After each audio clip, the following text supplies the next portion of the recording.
What is up, and welcome back everybody to the tier list, where we're doing an in-depth look at all the girls in Holocure and seeing how they stack up against each other. If you're new here, this is episode 2 in the series, so definitely go back and check out the first one where we went over all of the girls in Holomyth.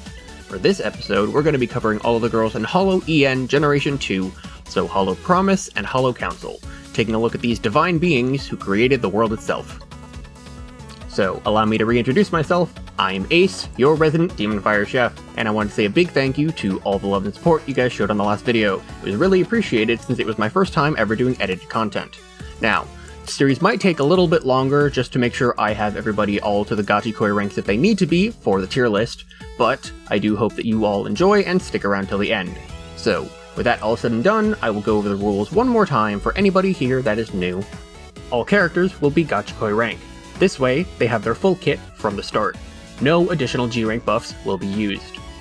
A character is only allowed to use their primary weapon unless a kit clearly states that it buffs or uses certain weapons. I meant to do this in the first episode, but it was brought to my attention that I did not explain it this way. If a character's kit clearly states this, one additional weapon will be added.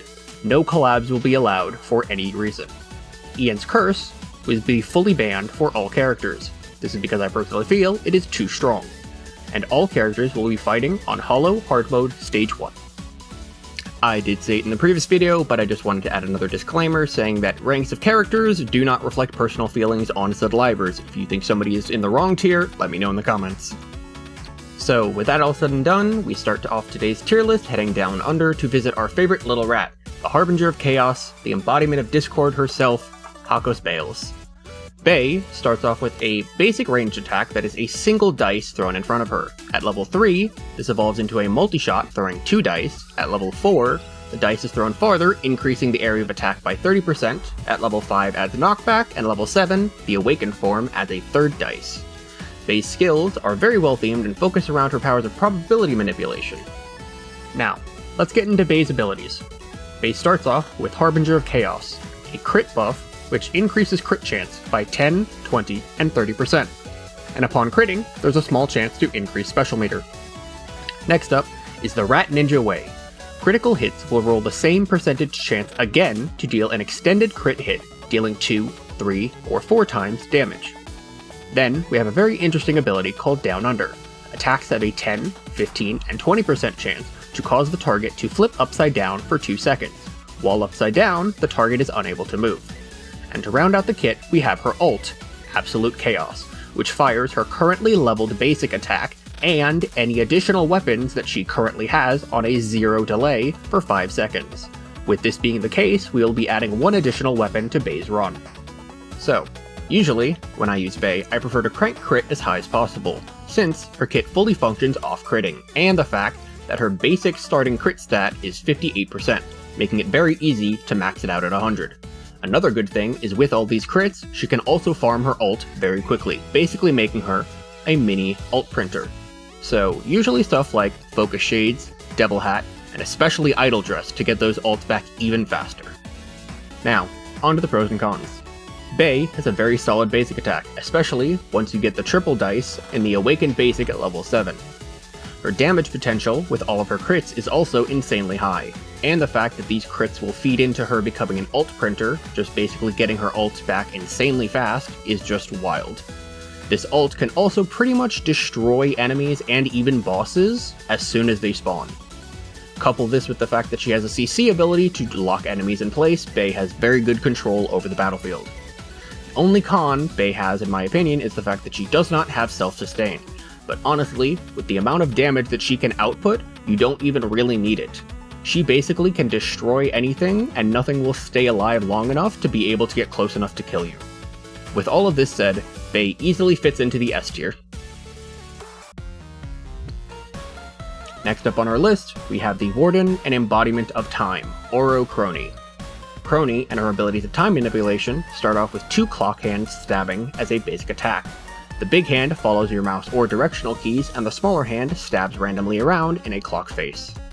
She doesn't really get anything too interesting to her basics other than stab buffers until it is awakened at level 7. Once this happens, any target that is hit by the big hand gets a target stun of 0.5 seconds. Now, let's head into the abilities. Kronii starts off with Time Bubble. Every 10 seconds, creating a small, medium, or large time bubble, freezing targets and preventing them from moving or attacking. Next up is Kronikopter, a speed and haste increase of 10, 15, and 20%. If the clock hand lands a crit, you gain an additional 10, 15, and 20% speed and haste for 5 seconds. After that, we have a very interesting skill to play around, so stick with me because there are a lot of numbers in this one. Now we have Perfection. While HP is full, attack speed and pickup range are increased by 20, 33, and 50%, also adding a 10, 15, and 20% increase to haste and crit. Once this hits level 3, if HP is not full, she will heal 5% HP every 3 seconds. You will see if you have your buff at the bottom left of your screen, as well as a small sparkling effect around Kronii herself. And finally, to round out the kit, we have Ruler of Time, Kronii's ult, which freezes all enemies on screen, releasing blasts of time, which increasingly grow in size and damage as the ult persists. New enemies that show up on screen during the ult will be subsequently frozen by the next upcoming time blast, and the entire ult will last 12 seconds. So, Kronii has a very interesting kit to play around. What I usually try to build with her is full tank. So I'll usually go for Body Pillow for the shield, and Headphones for the chance to negate attack. This is basically to fully play into her Perfection skill. Now, onto the pros and cons. Kronii has a very strong stat buff, as well as very strong CC that grows with attack size. Upon fully leveling, she even ends up getting self-heal, but her basic attack can be slightly underwhelming, and the fact that her buff can be lost at any point when she loses a single HP is a very large caveat that cannot be ignored. So with you basically having to be locked into a full tank setup, or else her kit doesn't fully function, this is going to end up putting Kronii in the B tier. So next up on the list, we have the avatar of Mother Nature, the embodiment of nature and the green Kirin gamer herself, Ceres Fauna. Fauna and her powers of nature manipulation are on full display with her kit.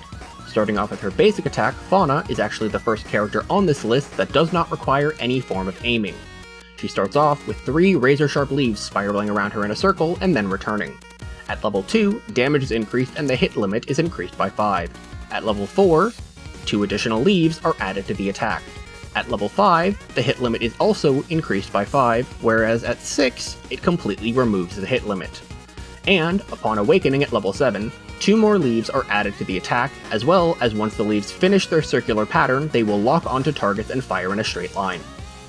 Like I said, her powers of plant manipulation, as well as her talent for ASMR, are on full display with these skills. And we'll start this off with Whisperer. Every 10 seconds you will gain 1 Whisper stack, maxing out at 3, 4, and 5 stacks.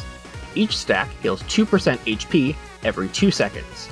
Upon taking a hit, you will consume one of these Whisper stacks and negate the attack. Next up, we have a very fun skill to play around in my opinion, called Guardian Tree. Whenever you heal from any source, a branch is spawned under the ground of a random nearby target, dealing 200, 250, and 300% damage. This can stack with any form of healing. After that, we have Fauna's community-themed skill called Sapling. Defeating a target has a 5, 7, and 10% chance to drop a sapling. Saplings will heal 3% HP and increase attack and speed by 30, 50, and 70% for 15 seconds. After 10 seconds, if a sapling has not been collected, the sapling will automatically start moving towards Fauna. And to round out the kit, we have her ult, Mother Nature. Fauna's ult spawns a giant tree, creating a massive healing zone. In the zone, you gain 10 seconds of invincibility, as well as healing 25% of your HP per second for 10 seconds. So just like the other two before, I think Fauna has a very interesting kit to play around if built correctly. Usually, when I'm building Fauna, I will try to go full healing, and I mean anything that you can possibly imagine, and even using this, I was able to make her unkillable on hard mode stage 4. Build-wise, the things that you want to get are, like I said, all healing. So bandages, nurse's horns, full meal, uber sheep, anything that can spawn food, basically get all of that, and even toss on beetle to get more damage from the roots. When it comes to pros and cons, Fauna's healing is some of the best in the entire game. She can literally stand still in the middle of a stage and just never die. The damage from the tree roots can also be insanely substantial, but in terms of full damage output, her basic attack can be quite lacking. I would say that because of this, Fauna will sit in the A tier. Even though she can be basically unkillable, it takes a while for her to kill everything else. And coming up next on the list, we have Nanashi Mumei, the guardian of humanity and the embodiment of civilization. Mumei and her powers of empathetic manipulation, as well as her multiple personalities, are shown through her abilities. She will start off with a basic multi-shot attack, shooting 2 feathers directly in front of her. At level 3, the hit limit is increased by 5. Level 4 adds a 3rd feather, level 5 will increase the hit limit again, level 6 will add another feather maxing out at 4, and upon awakening at level 7 will fire and home onto targets, then ricochet up to 2 times after hitting. So, now let's get into the skills. We start off with Friend. You summon a friend who circles around you firing the same level basic attack that you currently have at 50, 65, and 80% power, as well as at level 2 and 3, giving the friend the ability to use 1 and 2 random weapons currently equipped. Because of this, I decided only to add 1 additional weapon. Even though Friend does not buff a certain type of weapon, it does use them, and I felt that this was an integral part to the kit, but I thought that using 2 weapons in a run would make it feel less balanced, so because of this, I only decided to add 1. Next up, we have Civilization, an attack buff which increases by 1, 1.5, and 2% for every target on screen, up to 100, 120, and 150%. In addition, you will gain a further 1% attack for every target killed. After that, we start to get into the multiple personalities part of Mumei's kit, with Bloodthirsty. When a target is defeated, you will gain 1 stack of Bloodthirst. Bloodthirst by itself has no actual buff, but upon hitting 20 stacks, you will heal for 10% HP and gain 30, 45, and 60% attack for 10 seconds. And to round out the kit, we have Mumei's ult, True Horror. Upon triggering, you will gain a brief window of invincibility, and every basic enemy on screen is immediately destroyed. This does not apply to mini-bosses or boss class enemies. Haste is increased by 1% per target killed for 10 seconds. So, usually when building Mumei, I try to go for as much haste as possible.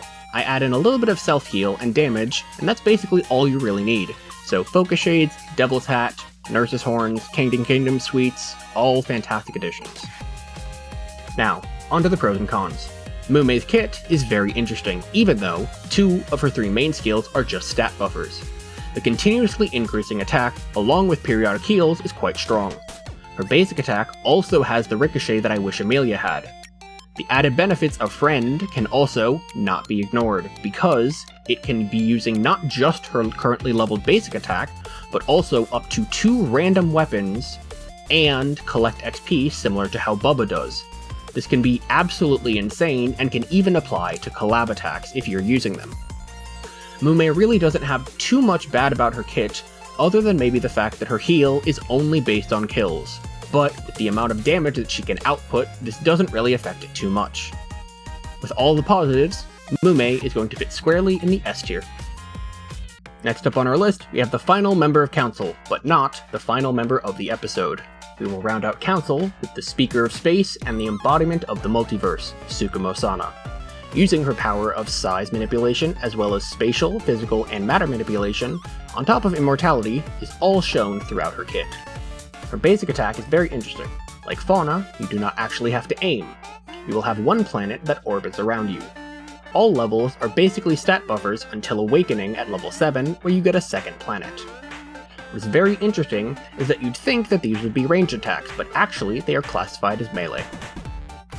Now, let's head directly into the kit. We start off with Gravity. Every 5 seconds you will create a gravitational blast, dealing 125, 150, and 200% damage. Damage is also increased by area increasing effects. Next up is Astrology. Every 15 seconds, you will gain a buff for the next 15 seconds of either 30, 40, and 50% to attack, speed, crit, pickup range, or haste, or you will be healed by 30, 40, or 50%, depending on level. After that, we have the Speaker of Space buff. Attack area and attack damage are increased by 10, 20, and 30%. All attack damage is also increased by area increasing effects. And to round out the kit, we have Become Big. For 10 seconds, Sana will become invincible, growing in size and dealing 200% damage to all targets. Upon shrinking back down, all XP on the screen will be absorbed, as well as holocoins. Sana, along with the rest of her fellow council members, all have very interesting movesets. Usually, I will just try to build as much pickup range as possible, so Limiter Corporate Pin combo and Knight's Milk are very good. Even though only the Knight's Milk will apply to the Speaker of Space attack buff, the Limiter Corporate Pin combo does not apply attack. Another thing that you can also add is the Gorilla Paw, seeing as how Sana has one of the lowest crit stats in the game, starting at 19%, so the crit loss that she gets from the Gorilla Paw does not have much effect on her. Now, let's get into the pros and cons. The damage that you can gain from the Gravitational Blast can be very strong, and the extra stats gained from the other two skills are quite a nice buff. Couple this on top of her having a form of self-sustain, and gaining invincibility and ult, all of these things are quite positive. But, when we get into the negatives, I feel it's the fact that the one chance that she has for self-sustain is gated behind a 1 in 6 random chance every 15 seconds, as well as all of the other buffs randomly cycling through. Couple this with very low crit rate, especially if you use the Gorilla Paw, one of these buffs basically feels like it's useless, so you have no buff for 15 seconds. On top of that, her personal damage is fairly low, and it just feels like it takes quite a long time to kill any form of boss. So, with all of this, I feel that Sana will fit in the B tier. And now, for the final member of today's video, we go to the Angel-Demon Hybrid, or Nephilim, also known as IRyS. Along with her split personality, her light and darkness manipulation are on full display with her kit, as well as a nod to her solo debut, Project Hope. IRyS's basic attack is a split light and dark orb shooting in a helix style pattern. At level 3, the blast will gain +3 pierce, at level 5, the pierce limit will be removed, and upon awakening at level 7, the blast will become 7 projectiles shooting in this helix style, but in more of a beam. IRyS's kit, along with her fellow members in this video, is very different from the first video in the fact that most of her abilities are not damage dealers, but stat buffers. This is on full display as we start off with Half Angel. When landing a crit, there is a 10, 15, and 20% chance to heal 1, 2, and 3 HP, with the heal being on a 0.3 second cooldown.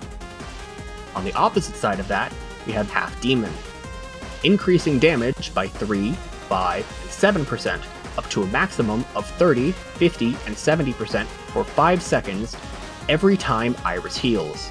And every heal will reset the timer. After that, we have Hope, increasing crit by 5, 10, and 15%. Upon being hit, there is a 10, 15, and 20% chance to heal 10, 15, and 20% HP, and create a shockwave, knocking back targets. And for the final ability of the video, we have IRyS's ult, Hope is Descending. Flowers will rain from the sky, exploding after a short delay for 250% damage, lasting for 5 seconds.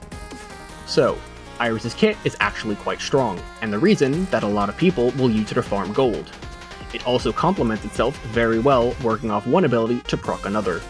When building her, I will usually go for Nurse's Horns as a must, because this way you can subvert the need for crit at the start, since IRyS has a very poor starting crit rate of only 18%, which is actually lower than Sana's.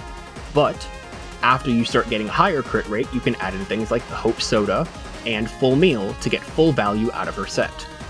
Her kit is also so strong that I decided to add Holu for this run. Now, let's get into the pros and cons. IRyS has a strong basic attack, strong ult damage, very high stat buffs that play well into each other, as well as giving you a solid build path. She also has some of the best self-sustain in the game without having to use multiple items to actually buff it. The only con she has is extremely low starting crit rate, some of the lowest in the game. But this can be easily fixed with continuous levels, or if you get lucky enough, you can get the crit stamp as a jump start.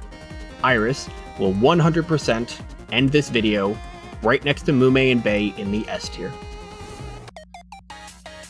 And with that rounds up today's tier list for the members of Holo Council and Holo Promise. I personally think that Council and Promise have some of the highest amount of S tier units in the game. along with very fun kits to play around of high DPS or high survivability.